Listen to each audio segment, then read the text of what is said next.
কেন বিপিএল শেষ হওয়ার আগেই ছেড়ে গিয়েছিলেন বাংলাদেশ সে কারণ ব্যাখ্যা করতে গিয়ে চিটাগং কিংসের বিরুদ্ধে একগাদ অভিযোগ জড়ো করেছেন ইয়েশা সাগর। এবার কানাডিয়ান এই মডেলের দাবির প্রতিবাদ জানিয়ে উল্টো আরও কিছু অভিযোগ জানিয়েছে চিটাগং। ফ্র্যাঞ্চাইজিটির দাবি তিনি চিটাগংয়ের সাথে চুক্তিভঙ্গ করেছেন। ইয়েশার আচরণকে অপেশাদারিত্ব অভিহিত করে চিটাগংয়ের ফ্র্যাঞ্চাইজি হতাশা প্রকাশ করে প্রতিবাদ জানিয়েছে। তাদের দাবি, ফ্র্যাঞ্চাইজি কর্মকর্তাদের কাছ থেকে কোনো পূর্ব অনুমতি না নিয়ে কিংবা অনুমোদন ছাড়াই বাংলাদেশ ছেড়েছেন এই মডেল, যা তার সঙ্গে করা চুক্তির স্পষ্ট লঙ্ঘন।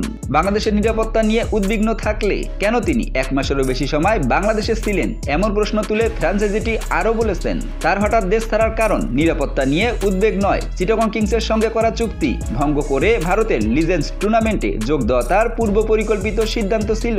তার এই ইচ্ছাকৃত কাজ ফ্র্যাঞ্চাইজি সুনামকেই শুধু ক্ষুণ্ণ করে না, বরং তার সততাকেও প্রশ্নবিদ্ধ করে। ইয়েশা দাবি করেছিলেন তার পাসপোর্ট আটকে রাখা হয়েছিল। এ ব্যাখ্যায় চিটাগং কিংস জানায়, ইয়েশা 19 জানুয়ারি চট্টগ্রাম ফ্র্যাঞ্চাইজির কাছে তার পাসপোর্ট জমা দেন। 24 এবং 25 জানুয়ারি ছিল সরকারি ছুটির দিন। 24 জানুয়ারি দল ঢাকায় পৌঁছে তার ভিসার কার্যক্রম শুরু করে। সরকারি ছুটি এবং প্রয়োজনীয় সময় বিবেচনায় 28 জানুয়ারি তার পাসপোর্ট ফেরত চাওয়া অযৌক্তিক ছিল। আমরা সোজা কথাই বলতে পারি, ইয়েশা সাগর আমাদের সাথে বেইমানি করেছে।